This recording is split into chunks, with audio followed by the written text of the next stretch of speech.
oyo bolanda kabiso na Furati kolo apambola bino to memeli bino lisusu biloba nzambe na pokwa lelo biloba ya bomo tika tosambela papa na kombo na Yesu pambola ndeko na nga mwasi mpe mobali oyo azolanda biso na nzela ya internet tika ete biloba lioko ebima na kati ya makambo nyonso oyo ezotrouble motema azwa eliana oyo muti epana kombo na ye netwana na kombo na Yesu amen.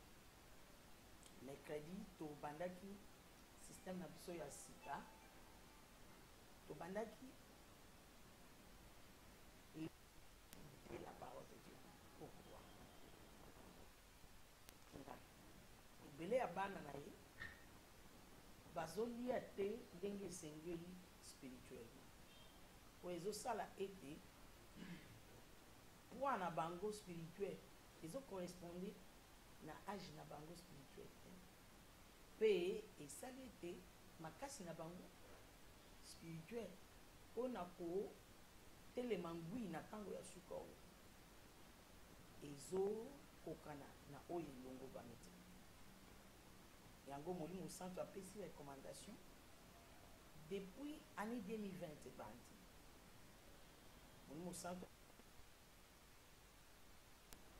yako étudie en tant que bana nzambe. Tika na luba boy. Tozana kati ya compétition ke toza.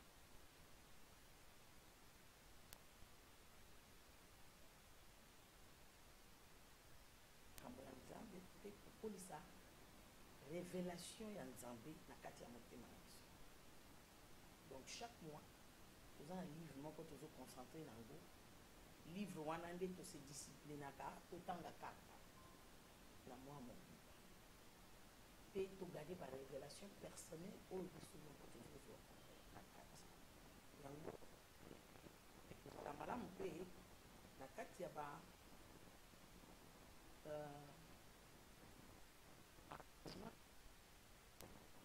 tozala na ngonga ya kopartage oyo biso mpe tozozwa na kati ya balivre na mois de juillet toza na kati ya mokanda ya 1 Corinthiens. Mercredi tobandaki chapitre 1 okomaki kino na verset 17 esika Paul abandaki kopesa toli na basantu ou bien bandimi ya Corinthe ebalongola molimo ya division na kati na bango basala effort ya kozala na makanisi moko mpe kozala na pensée moko. Donc lelo tokobanda lecture na biso à partir de verset 18 nazotanga Louis II. Car la prédication de la croix est une folie pour ceux qui périssent. Mais pour nous qui sommes sauvés, elle est une puissance de Dieu. Aussi, il est écrit, je détruirai la sagesse des sages, j'anéantirai l'intelligence de l'intelligent. Où est les sages? Où est l'esprit? Où est le disputeur de ce siècle? Dieu n'a-t-il pas convaincu de folie la sagesse du monde? Car puisque le monde avait, avec sa sagesse, n'a point connu Dieu dans la sagesse de Dieu, il a plu à Dieu de sauver les croyants par la folie de la prédication. Les Juifs demandent des miracles et les Grecs cherchent la sagesse. Nous nous prêchons Christ crucifié, scandale pour les Juifs et folie pour les païens, mais puissance de Dieu et sagesse de Dieu pour ceux qui sont appelés tant Juifs que Grecs. Car la folie de Dieu est plus sage que les hommes, et la faiblesse de Dieu est plus forte que les hommes. Considérez, frères, Et parmi vous qui avez été appelés, ni beaucoup de sages selon la chair, ni beaucoup de puissants, ni beaucoup de nobles. Mais Dieu a choisi les choses folles du monde pour confondre les sages. Dieu a choisi les choses faibles du monde pour confondre les forts. Et Dieu a choisi les choses viles du monde et celles qu'on méprise, celles qui ne sont pas, pour réduire à néant celles qui sont, afin que nulle chair ne se glorifie devant Dieu. Or, c'est par lui que, en Jésus-Christ, lequel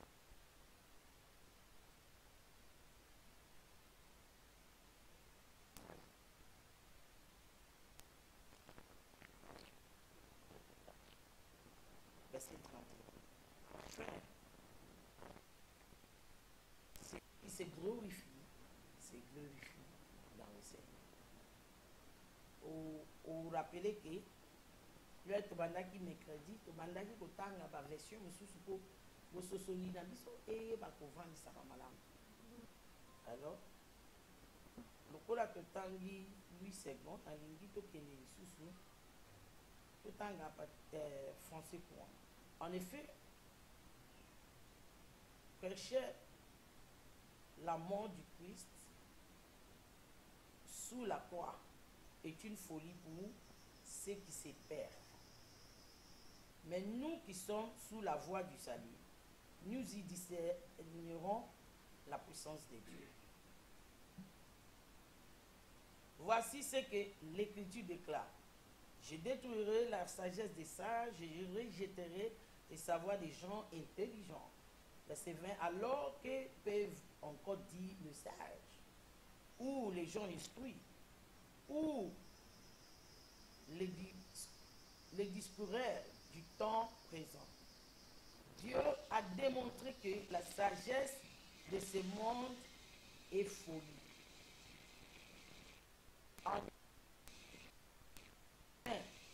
Avec toute leur sagesse, ont été incapables de reconnaître Dieu là où il manifestait sa sagesse. C'est pourquoi Dieu a décidé de sauver ceux qui croient grâce à cette prédication. Apparemment folie de la croix, les Juifs demandent comme preuve des miracles. Et les Grecs recherchent la sagesse. Quant à nous, nous prêchons le Christ crucifié. C'est un message scandaleux pour les Juifs et une folie.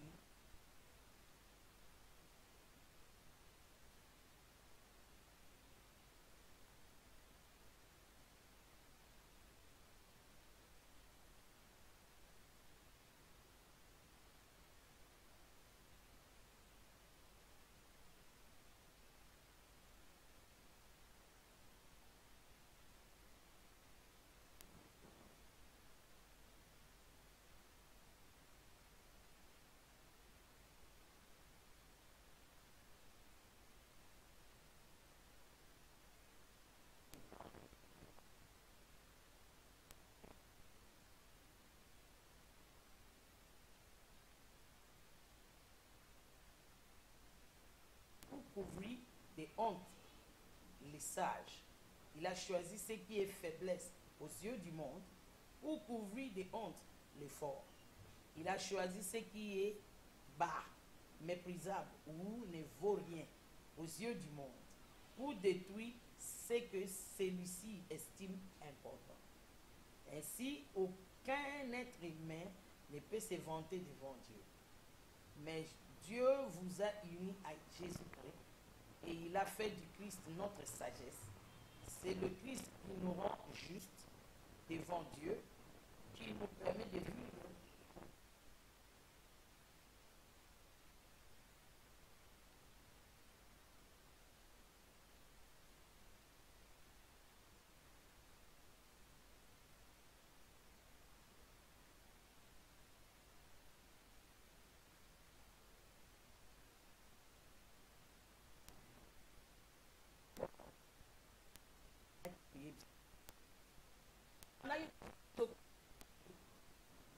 na biso lelo esengeli lolendo na biso lofundu na biso evandisama c'est que tolimoyaki mo wana sanctification biso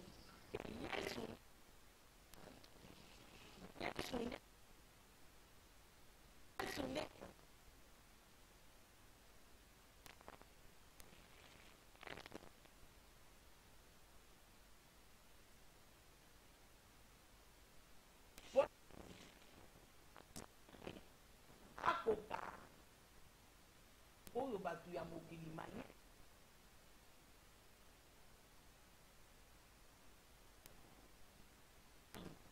je suis chrétien biso mibale tokosalela moto oyo kutu aza chrétien tokosalela ye lofundu te pourquoi yo nanga chrétien eza likambo ya peso babengi biso moyengebene devant Dieu. Mais on est juste devant Dieu, pas à cause de ce que nous avons fait. C'est à cause de ce que Christ a fait à notre égard. En prenant notre place de jugement à la croix. Et comme ça, il dit, Zambe apona système wana modèle wana ya kosala. Makambo na ye ya kokangola biso pona nini? Po alongola mutu lolendo nyonso. Oui, je suis guéri, pas par ma force. Je suis juste devant Dieu, pas par ma force. Je suis béni, pas par ma force. Je suis affranchi de l'oppression de l'ennemi, pas parce que je suis fort, mais parce que Christ est fort en moi. C'est parce que Christ a pris ma place dans le jugement et il m'a donné sa place avec Dieu. Donc, je suis sanctifié, justifié devant Dieu. Et j'ai des bonnes relations avec Dieu à cause de Christ. Alors, à Soukissi chapitre wana na koloba, mutu nyonso alinga asala lolendo. Asala lolendo ke na ye nyonso. Oui. Oh, soki. Oh, ça n'a bon. Et l'autre côté. Parce qu'il y a des situations que moi, je peux résoudre.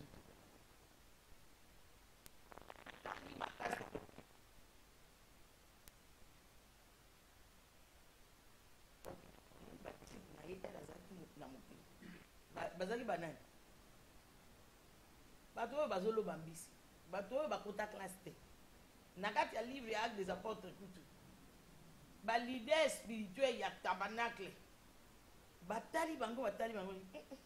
Bato oyo bakota classe te.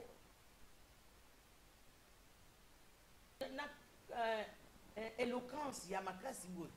Euti wapi? Ba oyo bazalaki na Yesu. Actes des Apôtres 4:13. Ba constater que bato bazalaki na Yesu. Batambolaki na Yesu. Autrement dit, l'instruction le plus élevée que l'homme peut chercher, la connaissance de Dieu. La connaissance de Dieu. Dans verset 5, dans verset 6, totangaki mercredi que esengeli na biso to profiter na richesse. En effet, dans l'union avec le Christ, vous avez été enrichis de toutes les dons, en particulier tous ceux de la parole et de la connaissance de Dieu.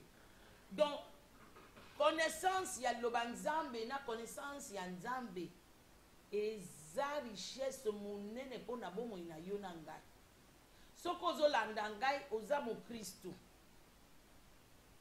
Nalingi o changer lolenge makanisi na yo ezali. Kolinga nzambe pe kotambola na Yesu ebandi na kokota na richesse ya liloba ya nzambe. So,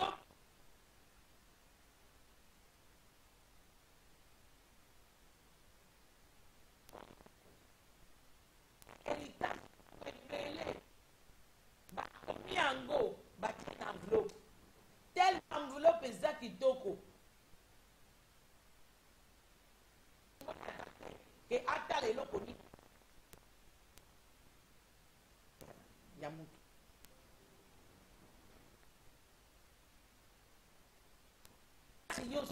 Mais millions na ye eza na mire. Mokolo moko. Un saint homme de Dieu aye na ndako na ye. But oyebi ka ndenge molimo santo atindaka mutu. Appointe kaka enveloppe wana, enveloppe kitoko boye. Eza nini?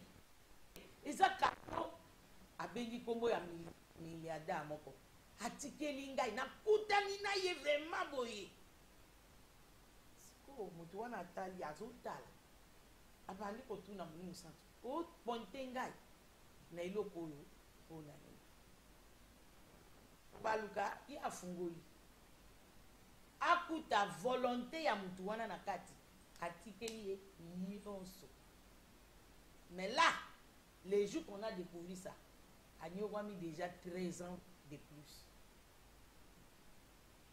Ozanga boyebi ya loba nzambe e konyokola yo mwana nzambe malgré que ozana nyonso. Paul azo exhorté biso to sala nini. Azo lakisa biso yeza ya biso ke toza déjà enrichi de toutes les dons, en particulier tout c'est de la parole de Dieu et de la connaissance de Dieu. Soko za mo Christu olingi liloba nzambe te, o ana temps na liloba nzambe te, en tout cas oza ennemi ya vie na yo moko. Denge na loba ninga kolobela ngo oza ndoki ya vie na yo. Pourquoi? Nyonso Yesu asalela biso na ekulusu. Conclusion na ngo nyonso eza na kati ya liloba nzambe. Yeba peke ebengani Ancien et Nouveau Testament. Babengaka volonté ya mutu oyo akomi atiki na sima ke bafungola na sima liwa na ye. Babengaka ngo ni testament. Testament yaya na yo na yangai atikeli biso yango. Mais soko tangi testament témoin zwa vigueur ezati. Soko yebi oyo komama na kati te okomi victime ya ba malfaiteur oyo balinga ko changer testament. Yeba peke Satana aza malfaiteur ya liboso. Aolinga ko troubler mutu na yo. Beaucoup de chrétiens posent la question, surtout dans ce moment. Ils se posent des questions. Est-ce que Zamba Lingingai? Ce qui Zamba Lingingai pour nani azotalanga makambo ya boye ezokomelangai. Ça, ce ne sont pas des gens de questions qu'il faut poser. Au contraire, il faut aux Hollandais convaincus. Mais lorsque les gens posent ce genre de questions, ils sont en train de démontrer quoi? Que baza na ignorance totale qu'il y a le Banzam. C'est lui qui n'a pas retenu ou refusé de donner son fils unique. Boyo okangolama. Boyo ozala libéré. Comment on peut poser question sur Kalingio? Sur Kalingio, Alingaka sala lisusu nini? Atindi mwana na ye alikinda akufela yo po yo obima na kati ya condamnation, il y a la mort physique et la mort éternelle. Mais on pose question. Tambi sur Kalinga ça va finir sur na yo ça va. Pour la zoé pisa biso. To comprendre dengue royaume oyo machaka. Zam a utilisé ta makambo oyo biso tozo mépriser. On a kotalisa lokumu na ye. Comment tu appartiens à son royaume, mais tu veux fonctionner comme les autres? qui sont dehors, en dehors du royaume. Aussi, matin, chaque fois que quelque chose ne marche pas, naye ko condamner yote, mais nalingi ko lamu sa conscience na yo. Yeba que Zambi aza na capacité ya kokosa te. Ya sala ka oyo ya lo. Donc ce que loko moko ezo simba. Avant vous allez presser ko juger Nzambi, tala côté na yo. Okoki ko dépend na aide ya molimo na ye ala kisa yo côté oyo ezo échapper yo. Yango Paul atangeli biso.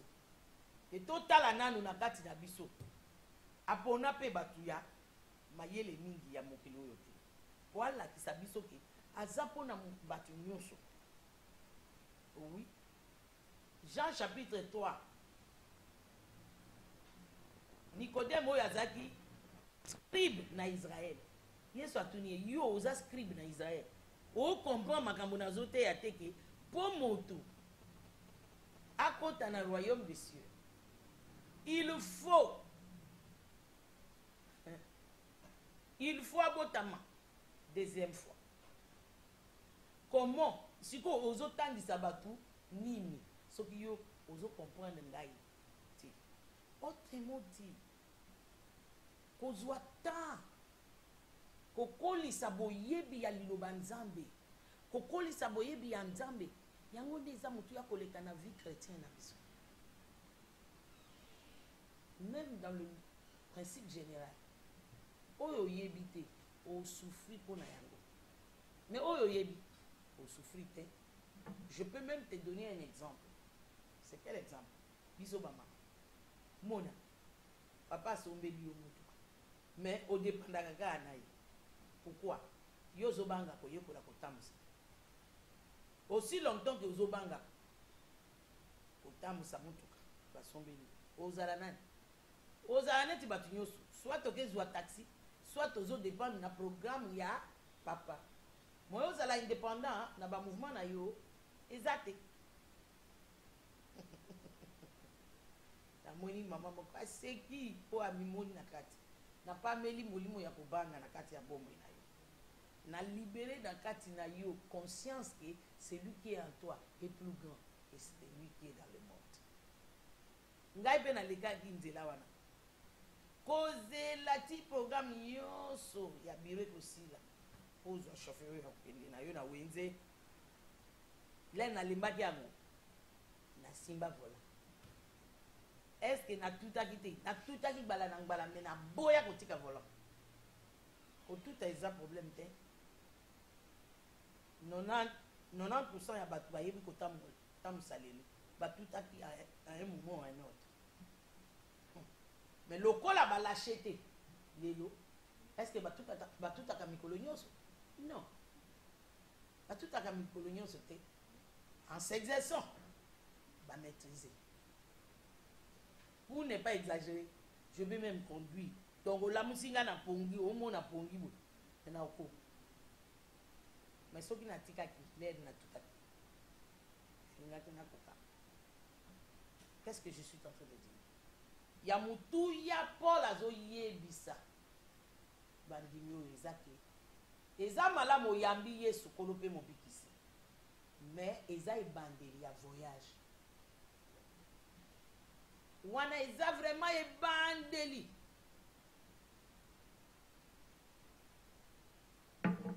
Ebongi o continuer. Ko continuer eza ndenge ni. Ko continuer eza kokota na kati ya liloba ya Nzambe. Pe salela yango fier. Oh oui. Mokili ya lelo Satan zo sala nyonso. Biso nde toyoka soni. Il y a des recommandations à l'Ubanzambe. Les chrétiens, bazo koya pe na kati ya piège wana pourquoi? Bazo yebate richesse po eza na kati ya l'Ubanzambe. Soki o inonde motema na yo na richesse ya l'Ubanzambe te. Eloko ya liboso Satan a utilisé kozwa yo eza doute. Démon ya liboso a otambola na yo erreur. Doute kasi. Ils ont comment Zambi à supporter à gâter. Oui. tala Yesu na vie na ye awa na se bipai nyonso asala miracle asali ni asengi bango. Est-ce qu'on dit? Est-ce qu'on dit? Qu'on dit maizani? Qu'on se l'a convaincu? Au mona, au senti te. Au mona te. Parce qu'il t'a dit. Et toi, tu sais qu'il ne peut pas mentir. Toi, tu sais qu'il est fidèle à sa parole. On dit que aujourd'hui. Aussi, on dit qu'il et que se manifester physiquement.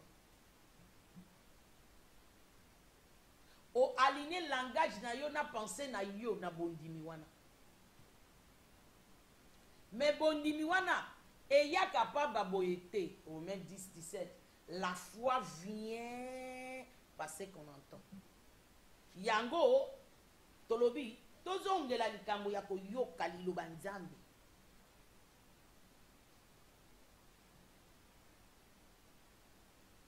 Paul a lobby. Christ en toi, c'est sanctification. Tu es sanctifié. Il a dit, en toi, Christ est la sagesse. Déclare que tu es sage, plus que tous les méchants de ce monde.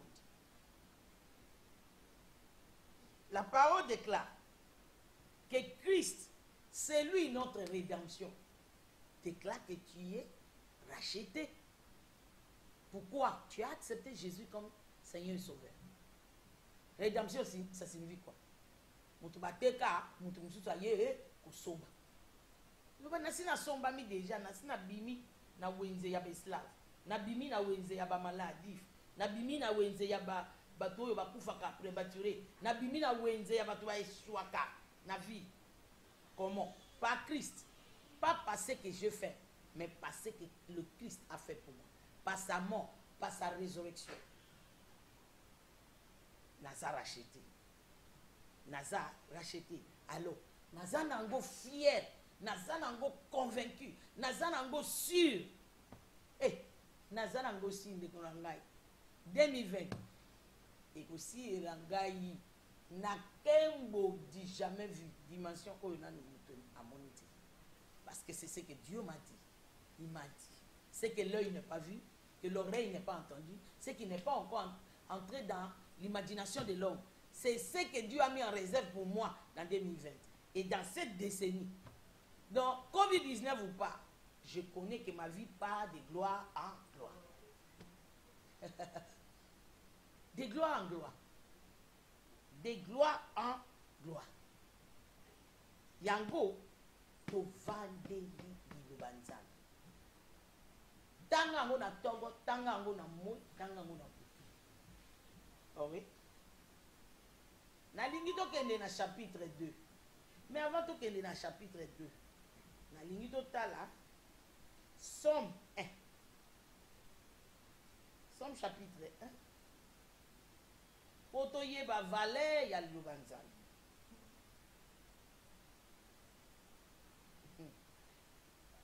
Verset 1 à 3. Heureux qui ne suit pas les conseils des gens sans foi ni loi. Voilà la Otanga français quoi. Qui ne s'arrête pas sous le chemin de ceux qui détournent de Dieu. Et qui ne s'assied pas avec ceux qui se moquent de tout. Ce qu'il aime, au contraire, c'est l'enseignement du Seigneur. Il le médite jour et nuit.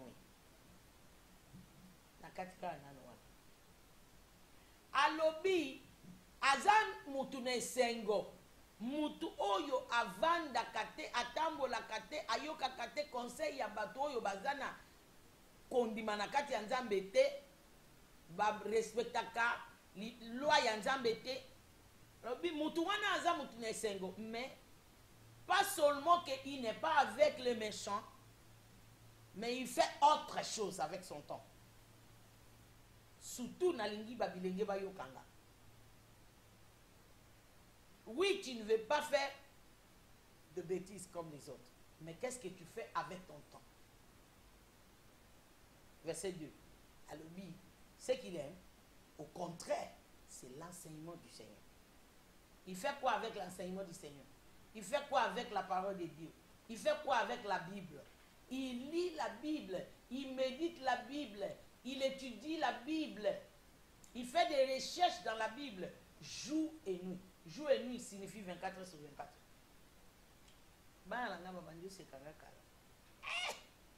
Mon miyoko lekisi. Erioso. Ka Bible, oui, ka Bible. Na mokili ya lelo pe eza lisusu difficulté. N'est-ce pas?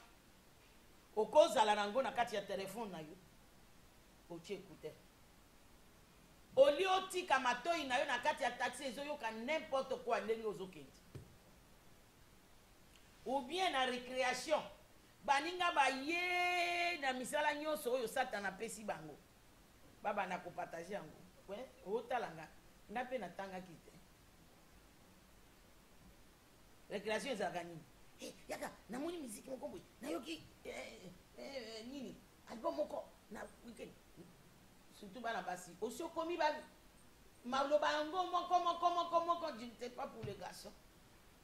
Bobandi ko comparer nous. Lelo eza ko koma lisusu te au côté internet.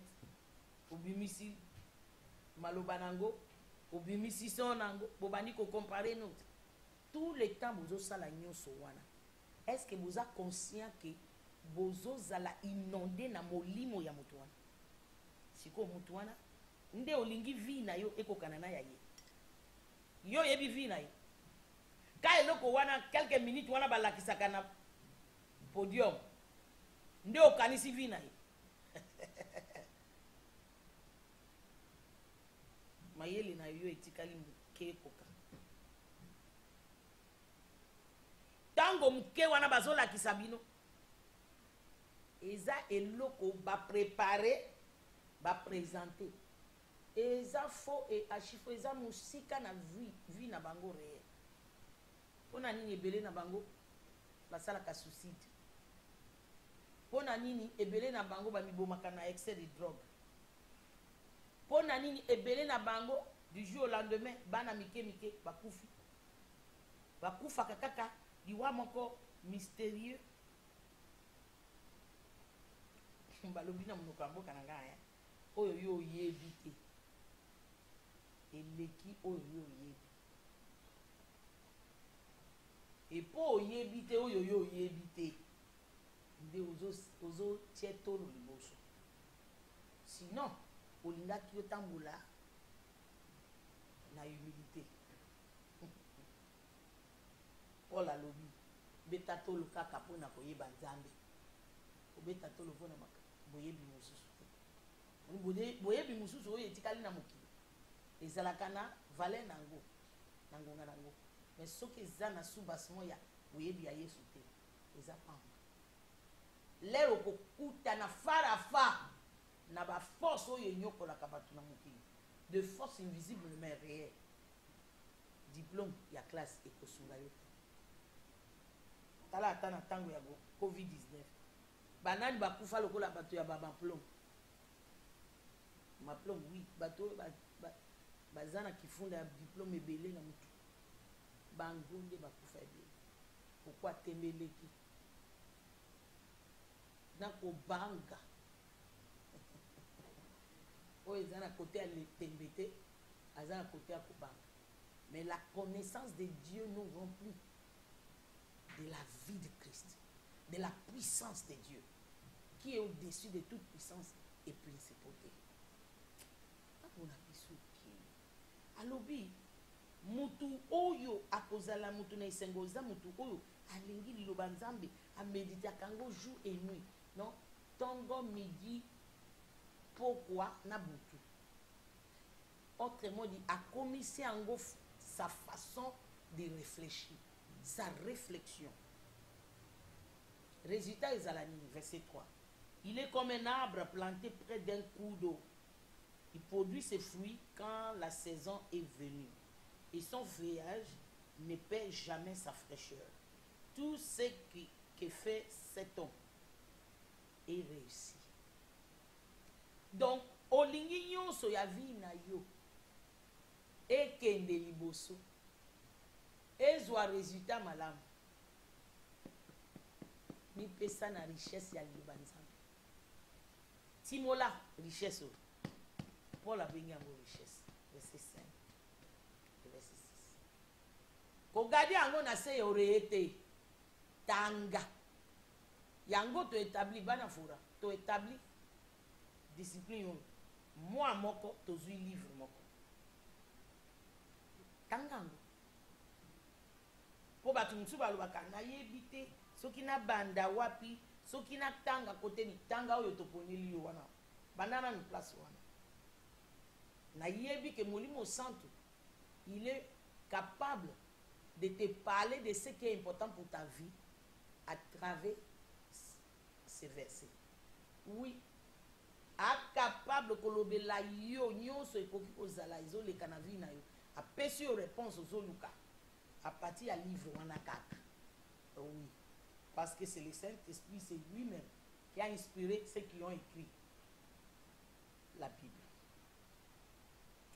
Nalingi to sambe nalingi bana koyebisa nzambe apesa yo nzala mpona liloba na ye nzala mpe apesa yo grâce ya kotambola na conscience ya richesse oyo eza na kati ya liloba nzambe. Beaucoup des enfants de Dieu ne comprennent pas, n'ont pas encore saisi la réalité ou bien la vérité de la richesse cachée dans la parole de Dieu. Nalingo sambela, sambela na kombo na Yesu. Papa na kombo na Yesu. Totomboli molimo na biso epai na yo papa. Yonde osalaka kati na biso, otiaka kati na biso posa ya koluka yo. Pesa biso nzala ya liloba na yo. Apôtre Paul a yebisi biso ke na kati ya liloba na yo richesse evandi. Richesse evandi na kati ya parole na yo. Richesse wana eza ya biso oyo pesi biso en Christ. Biso oyo to yamba Yesu. Kolo pesa biso conscience ya kolanda richesse wana. Ya ko poursuivre kotimola yango pe ko appliquer yango na vie na biso. Po soki ebengami richesse eza pona ko enrichir biso. Accorde-nous la grâce d'avoir des faim de ta parole. Avoir faim de ta parole. Et soif de ta parole. Pour ceux qui t'ont na faim, t'ont na soif, yo moko lobaki dans Matthieu 5. Que ba oh baza na soif na faim, ya justice, ba kozala rassasié. Na yebi que au rassasié biso na ba révélation profonde. Oye sengeli po na bomo ina biso po ekendeli biso. Na pa meli molimo nyonso ya distraction na vie ya moko na biso. Na kombo na Yesu. Papa tika posa na biso ezala po na liloba na yo. Longola biso ekai na misu na biso. Que le tozo simba Biblia totanga ngo na misu ya yo. Peto yo kamongongo na yo na sima ya lettre. Na kombo na Yesu Masia. Seigneur, merci parce que ce n'est ni par la force, ni par la puissance, mais par ton esprit. Chapitre 2 de 1 Corinthiens, verset 9 dit ceci. Mais comme il est écrit, ce sont des choses que l'œil n'a point vu, que l'oreille n'a point entendu, et qui ne sont point montées au cœur de l'homme. Des choses que Dieu a préparées pour ceux qui l'aiment. Dieu nous les a révélées par l'Esprit, car l'Esprit sonde tout, même le profondeur de Dieu. Eza loba na yo, tika molimo mosantu na yo, abanda ko révéler biso des choses profondes. Oyo eza na kati ya loba na yo. Oyo yo préparé pour na biso bana na yo, oyo to lingi yo, oyo to yambi Yesu kolope mobikisi. Tozala pamba te. Parce que oyebi réalité ya invisible. Oyebi liloba na yo nde yebisi biso ke banguna oyo tozobunda na bango baza batu te. bamilimo oyo babatama dans les lieux élevés basalaka méchanceté okotika biso pamba te mais soki biso toboyi kozwa oyo réservé mpona biso faute eza ya yo te papa tobeleli yo lelo na nzela molimo mosantu lebosikataya legira tuzegedo sata pralia tuzana nashte regede regedegelebo shatayaba arakataya aroseketekeye molimo nyonso oyo elembisa molimo nyonso oyo eyibaka posa na biso mpona yo topameli bamilimo wana na kombo na Yesu lekanu zakatayila kuzeboroshata eyira tuzapaya arekataka yalagadaka yaboshatayaba. La Bible dit celui qui prie en langue ne parle pas aux hommes mais il parle à Dieu en esprit, il déclare des choses mystérieuses. Il dit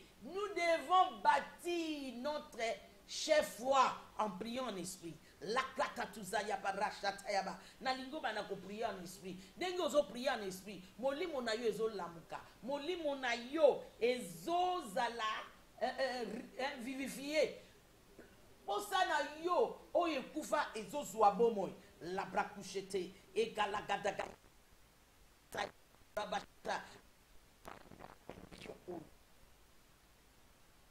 mama nasala ni toki kusambela ezuzala na ngai to bien ezukufa na yebisaki ye kaka réponse oyo na lingo bana ko vibrer en esprit loposhita ya la nano shata egalata ya ragata ya lagata perozata ya ebrakata kuzakata ya la kataka ya la boshata kataka ya la barra. C'est toi qui agis en nous, le vouloir et le faire. Rakatozaka, agis en nous, le vouloir, de chercher ta parole, de chercher ta face, de chercher le sens de ta personne. Rekatuzaka parosa takozataya, ruzakata barando zeketekelebo satayaba, et pour rakatakuzakataya, et paraksatatatagataya, et retekeshetekoyerebo shatayaba, et riataya, et riatakalabarozataka rabababa, ratatagayataka yakataka yadakaya, posi alabarozata parabakazataya, arazatakayaba, accorde-nous l'esprit de révélation, l'esprit de sagesse et de révélation dans ta connaissance, pour que les yeux de notre entendement soient illuminés, pour savoir la raison pour laquelle tu nous as appelés dans ton royaume. Rosata kusekelebo shataya. Alléluia. Papa barusi keterere. Rebo shata parato ziakotoso. Ele soso. E prakatuzaka la bashata yalaba. Rekatuzaka yalaba rando seketeke yerebo shataya. Aruzi kalabanano shatayaba. Arete kerebo shatayaba. Nalingi ozwa matériel na yo ya sainte. Toko lemba mystère te. Mokile komi mystique. Biso pe il faut to telemisa ba âme na biso mystérieux. Yesu ye moko erazo kende. La nuit avant ba crucifié.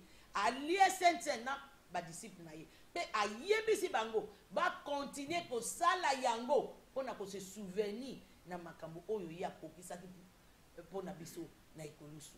Alibyo tombola matériel na yo ya sainte. Papa na kombo na Yesu. Na pamboli matériel nyonso bande konanga batomboli. Na bongoli yango nzoto pe makila na Yesu solo solo. Denge tozolia tika vi ya Yesu ezala imprégné na kati na biso. Tika posa ya volonté na yo, posa ya connaissance na yo etondisa makati na biso. Poto moni Yesu même quand il était sous terre, il était tout le temps dans le temple. Il était tout le temps dans la parole. Il était tout le temps dans ta présence. Tika nature wana, tika discipline wana, ezala partage na biso. À travers Saint Ozolia lelo, na lobi Saint no ekende ko détruire la vie sans prière. Ekende ko détruire l'odeur ya kotanga liloba nzambe. Ekende ko détruire molimo nyonso ya distraction. Au nom puissant de Jésus, et fait jaillir katina biso. Po sape nzala ya liloba na yo. Au nom puissant de Jésus. Dengo zolia ozo milango alobi e oyo nyonso ebengani malade e eza englouti, oyo ebengani oppression e katani, oyo ebengani projection satanique et sali retour à l'expéditeur. délivrance totale et ça partage na yo. Au nom puissant de Jésus. Amen. Zwanzoto lia avec conviction. Et maintenant, ce que c'est Bible na yo, oko sepela. Pe erozo tanga. Misu na yo ya kati kofungwama. Kaka ndenge ba deux disciples wana na nzela ya Emmaüs na Luc chapitre 24. Era Yesu a brisé pain. Misu na bango efungwami. Yango motema na biso ebandi opela moto depuis azotambola na biso. Alobi misu na yo pe ekofungwama. Pona komona pe koyoka mongongo ya Nzambe à travers de la parole de Dieu. Au nom de Jésus. Zwa makila.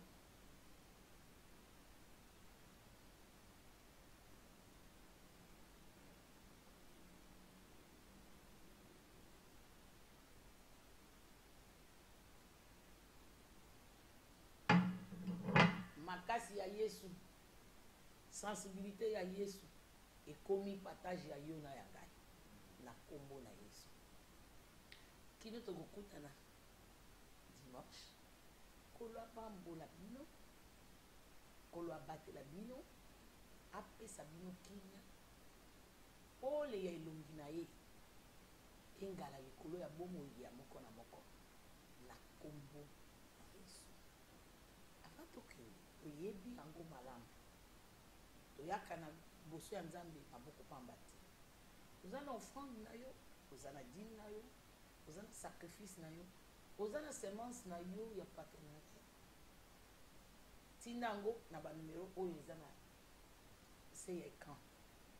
Ayebi ete Nzambe oyo asenzelaka liloba na ye akozongisela yo osensible. Ye nde akozala pourvoyeur na yo na ntango oyo okozanga eloko te na kombo na Yesu.